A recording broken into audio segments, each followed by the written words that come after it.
ये TV news पर स्वागत है आप सभी दर्शकों का। मैं हूं आपके साथ सिमरन। ಇವತ್ತು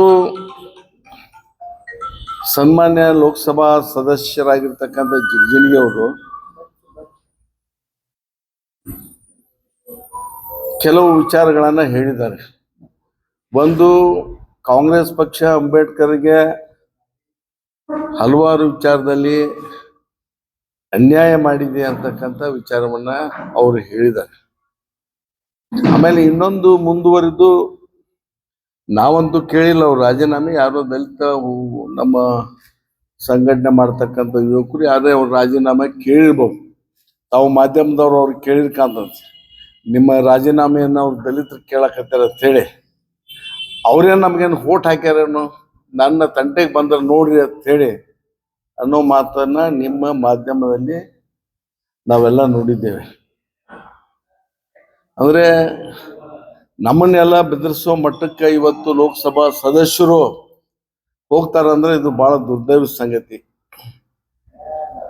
ಒಂದು ವಿಚಾರವನ್ನ ಮೊದಲನೇದಾಗಿ ನಾನು ಪ್ರಾರಂಭ ಮಾಡ್ತಕ್ಕಂಥ, ಬಾಬಾ ಸಾಹೇಬ್ ಅಂಬೇಡ್ಕರ್ ಅವರಿಗೆ ಕಾಂಗ್ರೆಸ್ ಪಕ್ಷ ಅವರು ನಿಧನರಾದಾಗ ದಿಲ್ಲಿಯಲ್ಲಿ ಜಾಗ ಕೊಡ್ಲಿಲ್ಲ ಅಂತಕ್ಕಂಥ ಒಂದು ದೊಡ್ಡ ಆಪಾದನೆಯನ್ನ ಸನ್ಮಾನ್ಯ ಜಿಗಜಿಣಗಿ ಅವರು ಮಾಡಿದ್ದಾರೆ. ನಾವು ಯಾರು ಕೂಡ ಇಲ್ಲಿ ವೇದಿಕೆ ಮೇಲೆ ಇರ್ತಕ್ಕಂಥ ಯಾರು ಕೂಡ ನಾವು ಹುಟ್ಟಿರ್ಲಿಲ್ಲ. ಅವಾಗಿನ ಒಂದು ಸತ್ಯ ಅಸತ್ಯ ಏನಿದೆ ನಮ್ಗೆ ಗೊತ್ತಿಲ್ಲ. ಆದರೆ ನಾವು ಕಲೆಕ್ಟ್ ಮಾಡಿರ್ತಕ್ಕಂಥ ಒಂದು ಸೋರ್ಸ್ ಏನಿದೆ, ಮಾಹಿತಿ ಏನಿದೆ,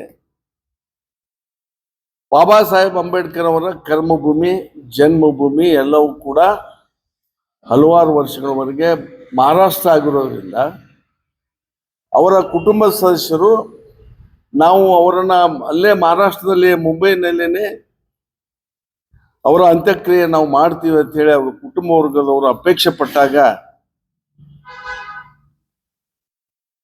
ಅವರನ್ನ ಮುಂಬೈಗೆ ತಂದು ಸಂಸ್ಕಾರ ಮಾಡಿದ್ರು ಅಂತ ಹೇಳಿ ನಮಗಿರ್ತಕ್ಕಂಥ ಒಂದು ಮಾಹಿತಿ. ಆದ್ರೆ ಬಿಜೆಪಿಯವರು ತಿರ್ಗಾ ಮುರ್ಗ ಇವತ್ತು ಏನ್ ಮಾಡ್ತಾ ಇದ್ದಾರೆ ಅಂದ್ರೆ, ಬಾಬಾ ಸಾಹೇಬ್ ಅಂಬೇಡ್ಕರ್ ಅವರಿಗೆ ಕಾಂಗ್ರೆಸ್ ಪಕ್ಷ ದಿಲ್ಲಿಯಲ್ಲಿ ಅಂತ್ಯ ಸಂಸ್ಕಾರ ಮಾಡಲಿಕ್ಕೆ ಜಾಗ ಕೊಟ್ಟಿಲ್ಲ ಅಂತಕ್ಕಂಥದ್ದು ಯಾವುದೇ ಬೇಸ್ಲೆಸ್ ಇದು. ಇದಕ್ಕೆ ಯಾವುದೇ ರೀತಿಯಾಗಿರ್ತಕ್ಕಂಥ ಇದು ಇಲ್ಲ, ಆಧಾರ ಇಲ್ಲ. ಎರಡನೇದಾಗಿ, ಅವರು ಚುನಾವಣೆಯಲ್ಲಿ 2 ಸಲ ಸೋತ ಕಾಂಗ್ರೆಸ್ ಅವ್ರು ನಿಂತಾಗ ಸೋಲಿಸಿದ್ರು, ಅವ್ರನ್ನ ಅವಿರೋಧವಾಗಿ ಆಯ್ಕೆ ಮಾಡಬೇಕಾಗಿತ್ತು ಅಂತಕ್ಕಂಥದ್ದನ್ನ ಕೂಡ ಹೇಳ್ತಾ ಇದ್ದಾರೆ. ನಾನು ಕೂಡ ಓದ್ತೇನೆ ಅಂತ ಮೇಧಾವಿಯನ್ನ ಆ ಸಂದರ್ಭದಲ್ಲಿ ಯಾಕೆ ವಿರೋಧ ಮಾಡಿದ್ರು ನಮಗೂ ಕೂಡ ಗೊತ್ತಿಲ್ಲ. ಅವ್ರನ್ನ ಅವಿರೋಧವಾಗಿನೇ ಆಯ್ಕೆ ಮಾಡಬೇಕಾಗಿತ್ತು. ಅಂತ ಅಗಾಧವಂತ ವ್ಯಕ್ತಿತ್ವನ್ನ ಆ ಕಾಲದಲ್ಲಿ ಪಡೆದಿದ್ರು. ಅವ್ರು ಆಲ್ರೆಡಿ ಇವೆಲ್ಲ ಸಂವಿಧಾನ ಬರೆದಂತ ಕೆಲಸ ಅವೆಲ್ಲ ಮುಗಿಸಿದ್ರು, ಅವರೆಲ್ಲ ಮಾಡ್ಬೇಕಾಗಿತ್ತು. ಅದನ್ನ ನಾನು ಒಪ್ತೀನಿ. ಆದ್ರೆ ನಾನು ಬಿಜೆಪಿ ಅವ್ರಿಗೆ ಒಂದು ಪ್ರಶ್ನೆಯನ್ನು ಕೇಳಕ್ಕೆ ಬಯಸ್ತೇನೆ. ನೀವು ಕೂಡ ಅಸ್ತಿತ್ವದಲ್ಲಿ ಇದ್ರೆ, ಜನಸಂಘ ಸಂಸ್ಥೆ ಮುಖಾಂತರ ಬಿಜೆಪಿ ಅವ್ರ ಅಸ್ತಿತ್ವ ಕೂಡ ಆ ಸಂದರ್ಭದಲ್ಲಿ ಇತ್ತು. ಬಿಜೆಪಿ ಅವ್ರ ಅಸ್ತಿತ್ವ ಜನಸಂಘದ ಮುಖಾಂತರ. ಮತ್ತು ಜನಸಂಘದವರು ಯಾರಾದ್ರೂ ಹೋಗಿ ಬಾಬಾ ಸಾಹೇಬ್ ಅಂಬೇಡ್ಕರ್ ಕಾಂಗ್ರೆಸ್ ಸೋಲಿಸ್ತಾ ಇದ್ದಾರ, ಅವ್ರನ್ನ ವಿರೋಧ ಮಾಡ್ತಾ ಇದ್ದಾರ, ನಾವು ಅವ್ರ ಬೆಂಬಲಿಗೆ ನಿಂತು ಅವ್ರನ್ನ ಗೆಲ್ಲಿಸ್ಬೇಕಂತಕ್ಕಂಥ ವಿಚಾರ ನೀವೇನಾದ್ರೂ ಮಾಡಿದ್ರೆ, ಅಥವಾ ನೀವೇನಾದ್ರೂ ಸಹಾಯ ಮಾಡಿದ್ದೀರಾ? ನೀವೇನಾದ್ರೂ ಸಹಾಯ ಮಾಡಿದ್ರ, ನೀವು ಬೆಂಬಲಿಸಿದ್ರ, ನೀವು ಮಾತನಾಡ್ತಕ್ಕಂಥ ವಿಚಾರಕ್ಕೆ ಒಂದು ನೈತಿಕ ಬಲ ಬರ್ತಿತ್ತು. ನೀವೇನು ಮಾಡಿದ್ರೆ ಸುಮ್ಮನೆ ಗಾಳಿಗೊಬ್ಬರವಾಗಿ ಆಪಾದನೆ ಮಾಡ್ತಕ್ಕಂಥದ್ದು ಯಾವುದು ಕೂಡ ಅರ್ಥ ಇಲ್ಲ ಅಂತ ಹೇಳಿ ನಾನು ಹೇಳಿಕ್ಕೆ ಬಯಸ್ತಾ ಇದ್ದೇನೆ. ನಾನು ಒಪ್ತೇನೆ, ಬಾಬಾ ಸಾಹೇಬ್ ಅಂಬೇಡ್ಕರ್ನ ಅವಿರೋಧವಾಗಿ ಲೋಕಸಭೆಗೆ ಆಯ್ಕೆ ಮಾಡಬೇಕಾಗಿತ್ತು. ಅದರಲ್ಲಿ ಯಾರು ತಪ್ಪಿದೆ ನಮ್ಗೆ ಗೊತ್ತಿಲ್ಲ, ಅದನ್ನ ನಾವೆಲ್ಲರೂ ಕೂಡ ಒಪ್ತಾ ಇದ್ದೇವೆ. ಆದ್ರೆ ಕಾಂಗ್ರೆಸ್ನವ್ರು ವಿರೋಧ ಮಾಡಾಗ ನೀವ್ಯಾಕೆ ಅವ್ರನ್ನ ಗೆಲ್ಲಿಸೋ ಪ್ರಯತ್ನ ಮಾಡಲಿಲ್ಲ? ನಿಮ್ಮ ಅಸ್ತಿತ್ವ ಕೂಡ ಅವಾಗಿತ್ತು ಅಂತಕ್ಕಂಥದ್ದು ನಾನು ಹೇಳಿಕ್ಕೆ ಬಯಸ್ತಾ ಇದ್ದೇನೆ. ಇನ್ನೊಂದು, ಭಾರತ ರತ್ನ ಕೊಡ್ಲಿಲ್ಲ, ಕಾಂಗ್ರೆಸ್ನವ್ರು ಅನ್ಯಾಯ ಮಾಡಿದಾರೆ, ತಾವು ಕೊಡ್ಬೇಕು. ಯಾರ್ಯಾರು ಕೊಟ್ಕೊಂಡಾರ ನಮ್ಗೆ ಗೊತ್ತಿಲ್ಲ, ಸರಿಯೋ ತಪ್ಪು ನಾನು ಆ ಡಿಬೇಟ್ ಮಾಡ್ಲಕ್ಕೂ ಹೋಗಂಗಿಲ್ಲ. ಅವ್ರು ಒಂದು ಹೇಳಿಕೆ ಬಯಸ್ತೇನೆ, ನಾವು ಕೊಟ್ಟಿದ್ದೆ ಅವ್ರಿಗೆ ಭಾರತ ರತ್ನ ಅಂತ ಹೇಳಿ. ಅತ್ಯಂತ ಸುಳ್ಳು. ನೀವು ವಿ ಪಿ ಸಿಂಗ್ ಸರ್ಕಾರದ ಒಂದು ಭಾಗವಾಗಿರ್ಬೋದು. ಆ ಕಾಲದಲ್ಲಿ ಬಾಬಾ ಸಾಹೇಬ್ ಅಂಬೇಡ್ಕರ್ ಅವರಿಗೆ ಭಾರತ ರತ್ನ ಸಿಗ್ಬೇಕು ಅಂತ ಹೇಳಿ ವಿ ಪಿ ಸಿಂಗ್ ಅವರಿಗೆ ವೈಯಕ್ತಿಕವಾಗಿ ಒತ್ತಡ ತಂದಿರ್ತಕ್ಕಂಥವ್ರು ಯಾವ್ದಾದ್ರು ರಾಮ್ ವಿಲಾಸ್ ಪಾಸ್ವಾನ್ ಅವರು.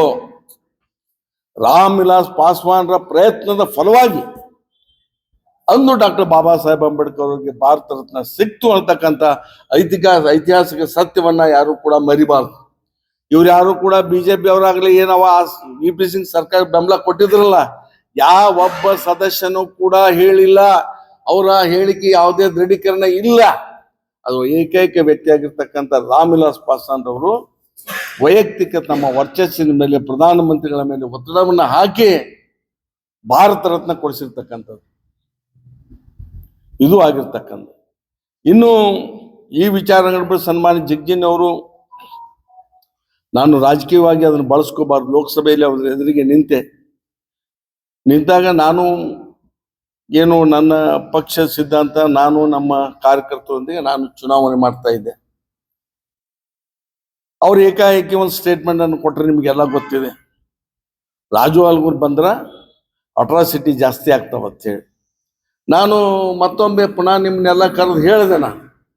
ನಾನು ಏನಾದರೂ ಇಲ್ಲಿವರೆಗೆ ಒಂದೇ ಒಂದು ಅಟ್ರಾಸಿಟಿ ಮಾಡಿರ್ತಕ್ಕಂಥದ್ದು, ಯಾರಿಗಾದ್ರೂ ದೌರ್ಜನ್ಯ ಮಾಡಿರ್ತಕ್ಕಂಥ ಒಂದು ಉದಾಹರಣೆ ಇದ್ರ ನೀವು ತಂದು ಕೊಟ್ರ ನಾನು ತಕ್ಷಣ ಈ ಚುನಾವಣೆ ಪ್ರಕ್ರಿಯೆಯಿಂದ ವಿಡ್ರಾ ಮಾಡ್ತಾ ಇದ್ದೇನೆ. ನನ್ನ ನಾಮಿನೇಷನ್ನ ಅಥವಾ ನನ್ನ ಅಭ್ಯರ್ಥಿಯನ್ನು ನಿಂತಿದ್ದೇನೆ, ಅದರಿಂದ ಹಿಂದೆ ಸರಿತೀನಿ ಅಂತಕ್ಕಂಥ ಮಾತನ್ನ ಅದು ಹೆಂಗೆ ಚಾಲೆಂಜ್ ಮಾಡಿದ್ದೆ.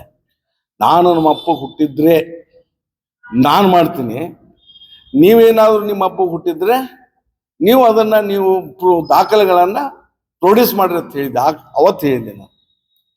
ಆಮೇಲೆ ನೀವೆಲ್ಲ ಹೋಗಿ ಇನ್ನೊಂದು ಅವ್ರ ಪತ್ರಿಕಾಗೋಷ್ಠಿಯನ್ನು ಮಾಡೋರು, ನೀವೆಲ್ಲ ಕೇಳಿದ್ರಿ, ಇಲ್ಲ ರಾಜು ಆಲ್ಗೂರ್ ಒಳ್ಳೆ ಒಂದನ್ನ ಅವ ಮಾಡಂಗಿಲ್ಲ, ಅವ್ರ ಹಿಂದೆ ಅವ್ರ ಜನ ಮಾಡ್ತಾರ ಅಂತ ಹೇಳಿದ್ರು. ನಿಮ್ಗೆ ಹೇಳಿದ್ರಿ ಇಲ್ಲೆಲ್ಲ ಇದೇ ಮಾತು ಹೇಳಿದ್ರಲ್ಲ ಅವಾಗ, ನೀವೇ ಎಲ್ಲ ಇದ್ರಿ ಅವಾಗ. ಅಂದ್ರ ಈ ಜನಾಂಗ 2 ಸಲ ಲೋಕಸಭೆಗೆ ಆರಿಸಿ ಬರ್ಲಿಕ್ಕೆ ಈ ಜನಾಂಗ ಕಾರಣ. ಇವರೆಲ್ಲರಿಗೂ ನಾವು ಪರಿಪರಿಯಾಗಿ ವಿನಂತಿಯಾಗಿ ಕೈ ಮುಗಿದು ಕಾಲು ಮುಗಿದು ಕಾಂಗ್ರೆಸ್ಸಿಗೆ ಪ್ರಕಾಶ್ ರಾಠೋಡ್ ಅವರಿಗೆ ವೋಟ್ ಹಾಕಿದೆ ಅಂತ ಹೇಳಿ ನಾನು ವಿನಂತಿ ಮಾಡಿದೆ. ಒಬ್ಬ ಕಾರ್ಯಕರ್ತನಾಗಿ, ಕಾಂಗ್ರೆಸ್ ಪಕ್ಷದ ಒಬ್ಬ ನಾಯಕನಾಗಿ ವಿನಂತಿ ಮಾಡಿದಾಗ ನಮ್ಮ ಸಮಾಜ ನನ್ನ ಮಾತಿಗೆ ಅಥವಾ ನಮ್ಮ ಕಾಂಗ್ರೆಸ್ ಪಕ್ಷದವ್ರ ಮಾತಿಗೆ ಬೆಲೆ ಕೊಡಲಿಲ್ಲ. ಇಲ್ಲ ನಾವೆಲ್ಲ ಒಂದೇ ಅಂತ ತಿಳ್ಕೊಂಡು 2 ಸಲ ಲೋಕಸಭೆಗೆ ಆಯ್ಕೆ ಮಾಡಿದ್ರು. ಪ್ರಕಾಶ್ ರಾಠೋಡ್ ಅವ್ರು ಬಿದ್ದಿದ್ದು ಕೇವಲ 40,000 ಅಂತರದಲ್ಲಿ ಮೊದಲನೇ ಸಲ. ಇವರ ಉಪಕಾರವನ್ನು ಸ್ಮರಣೆ ಮಾಡದೆ ಇವರೇನು ವೋಟ್ ಹಾಕ್ಯಾರ ನನಗೆ ಕೇಳ್ತಕ್ಕಂಥ ಒಂದು ಏನು ದುರಂಕಾರ ಏನಿದೆ, ಇದನ್ನ ನಾವು ಖಂಡಿಸ್ಬೇಕಾಗ್ತದೆ. ನಾವು ಯಾರು ಕೂಡ ಅವ್ರ ತಂಟೆಗೆ ಹೋಗಿಲ್ಲ. ಅವ್ರ ರಾಜೀನಾಮೆ ಇವತ್ತು ಕೇಳಂಗ, ನಾಳೆನೂ ಕೇಳಂಗಿಲ್ಲ. ಅದನ್ನ ಕೇಳ್ತಕ್ಕಂಥದ್ದು ಏನು ಜನ ಅವ್ರ ಪಕ್ಷದವ್ರು ವೋಟ್ ಹಾಕ್ಯಾರ, ಅವ್ರು ಕೆಲಸ ಮಾಡ್ತಾರ, ಅದು ಅವ್ರಿಗೆ ಬಿಟ್ಟಿದ್ದು. ನಾವು ಕೇಳ್ತಕ್ಕಂಥದ್ದು ಯಾರು ಮಾಡಂಗಿಲ್ಲ. ಅದಕ್ಕೆ ತಮ್ಮ ಮುಖಾಂತರ ಹೇಳಿಕೆ ಬಯಸ್ತಾ ಇದ್ದೀನಿ, ನೀವು ದಯವಿಟ್ಟು ನಮ್ಮ ಮೇಲಿರ್ತಕ್ಕಂಥ ವಕ್ರ ದೃಶ್ಯನ ಕಡಿಮೆ ಮಾಡ್ಬೇಕು. ಇಲ್ಲದೇ ಇದ್ರೆ ನಾವು ನೀವೇನು ಆಕ್ಷನ್ ಮಾಡ್ತೀರಿ ಅದ್ರ ಆಕ್ಷನ್ ಮಾಡ್ತಕ್ಕಂಥ ತಾಕತ್ತು ಶಕ್ತಿ ನಮಗೂ ಕೂಡ ಇದೆ.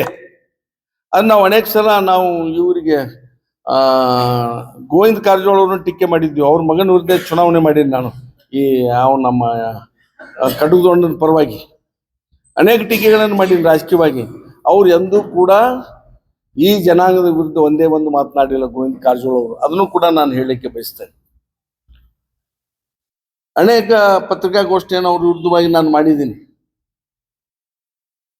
ಅವ್ರು ಎಲ್ಲಿಯೂ ಕೂಡ ನಮ್ಮ ವಿರುದ್ಧವಾಗಿ ಒಂದೇ ಒಂದು ಮಾತನ್ನ, ಈ ಸಮುದಾಯದ ವಿರುದ್ಧವಾಗಿ ಒಂದೇ ಒಂದು ಮಾತನ್ನ ಆಡಿಲ್ಲ ಅಂತಕ್ಕಂಥದ್ದನ್ನು ಕೂಡ ನಿಮಗೆ ಮನವರಿಕೆ ಮಾಡಿ ಕೊಡ್ಲಿಕ್ಕೆ ಬಯಸ್ತೇನೆ. ಇಷ್ಟನ್ನ ಹೇಳಿ ಇವತ್ತು ನಮ್ಮ ನಾಯಕರು, ಹಿರಿಯರು ಮತ್ತು ಕೊಡಬಾಯಿ ಸರ್ ಮಾತಾಡ್ತಾರ, ಈ ವಿಚಾರ ಹೇಳಕ್ಕೆ ಬಯಸ್ತೇನೆ. ಇಷ್ಟೇ.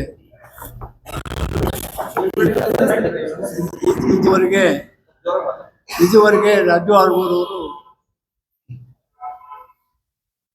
ಪ್ರೆಸಿಡೆಂಟ್ MP ಬಗ್ಗೆ ಸವಿಸ್ತಾರವಾಗಿ ಮಾತಾಡ್ತಾರೆ. ಈ ದೇಶದಲ್ಲಿ ಏನು BJP ಅವರು ಇದ್ದಾರೆ, ಎಷ್ಟು 200 and odd ಏನು ಪಾರ್ಲಿಮೆಂಟ್ ಮೆಂಬರ್ಸ್ ಇದ್ದಾರೆ.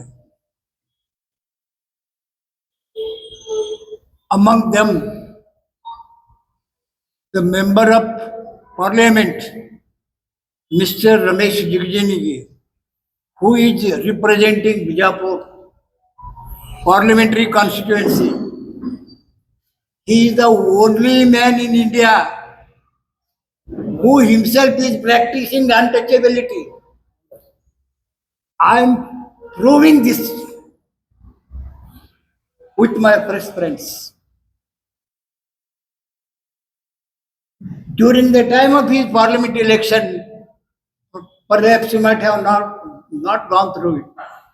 Then he never entered the temple. So many people insisting to enter in the temple, he denied straightway. No, I don't want to enter the sanctorium because I belong to it. MP himself is practicing untouchability. You please note down this. MP himself is practicing untouchability.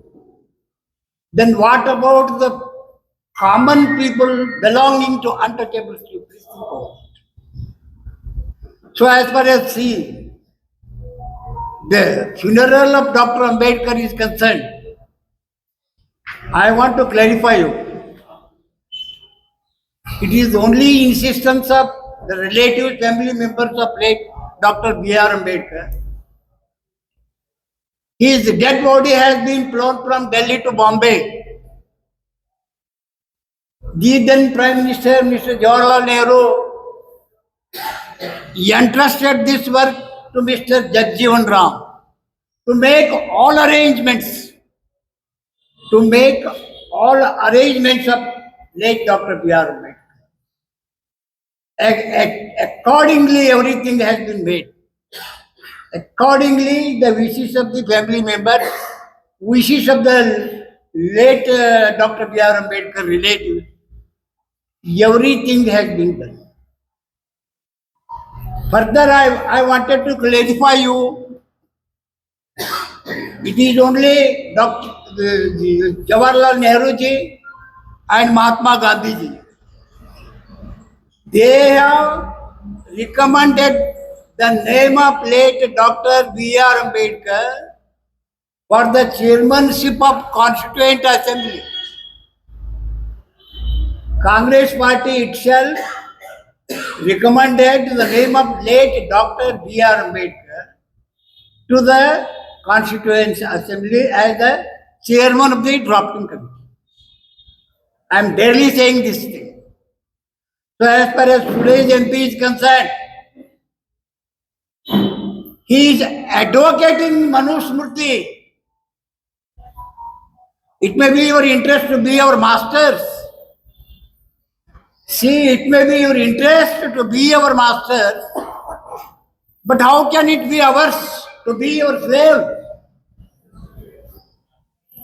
Throughout his political life, Mr. Ramesh Jigjini advocated the Manusmriti. It is a great tragedy. It is a matter of deep regret for Bijapur district people that we have elected such an MP. It is a matter of deep regret.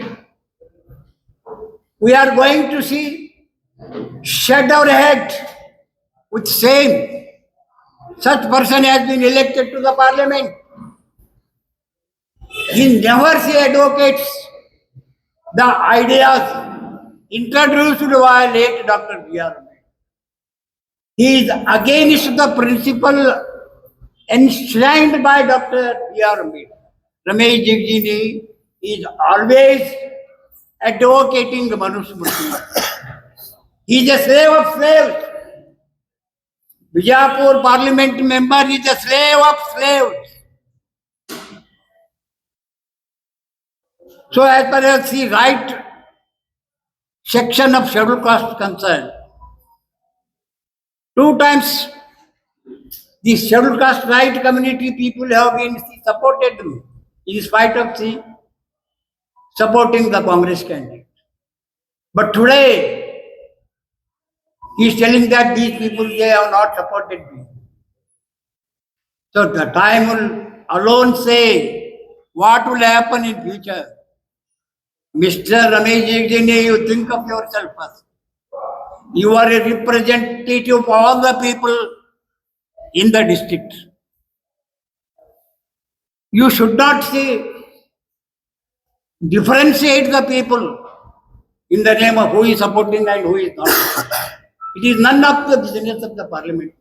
Because I have seen so many parliament members in Bijapur. Late B.K. Gurdini, S.M. Goreddy, K.B. Chaudhary, B.E. Chaudhary. So it is most unfortunate that we have got such an shameless person to electing to the parliament. So I am appealing to my fresh friends.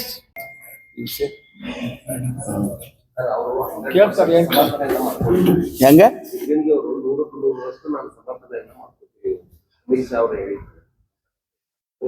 ನೋಡ್ರಿ, ಈ ನಾನು ಕೇಳಿನ ಅದನ್ನ statement 100ಕ್ಕೆ 100ರಷ್ಟು ಮಾಡ್ತೀನಿ ಅಂತ ಹೇಳಿ 3-4 ಸಲ ನಾನು ಯಾರು ನಿಜವಾಗಿ ದಲಿತರ ನೋವನ್ನು ಅನುಭವಿಸಿರ್ತಾರ, ಆಮೇಲೆ ಯಾರು ಬಾಬಾ ಸಾಹೇಬ್ ಅಂಬೇಡ್ಕರ್ ಪಟ್ಟಂತ ಶ್ರಮದ ಮನವರಿಕೆ ಯಾರಿಗಿರ್ತತಿ, ಯಾರು ಬಾಬಾ ಸಾಹೇಬ್ ಅಂಬೇಡ್ಕರ್ ಅವರು ಪಟ್ಟಂತ ಸಂವಿಧಾನದ ಆಧಾರದ ಮೇಲೆ ಸಂಸದರಾಗಿರ್ತಾರ, ಕನಿಷ್ಠ ಮಟ್ಟದ ಸೌಜನ್ಯ ಈ ವಿಷಯದಲ್ಲಿ ಇರಬೇಕಾಗಿತ್ತು.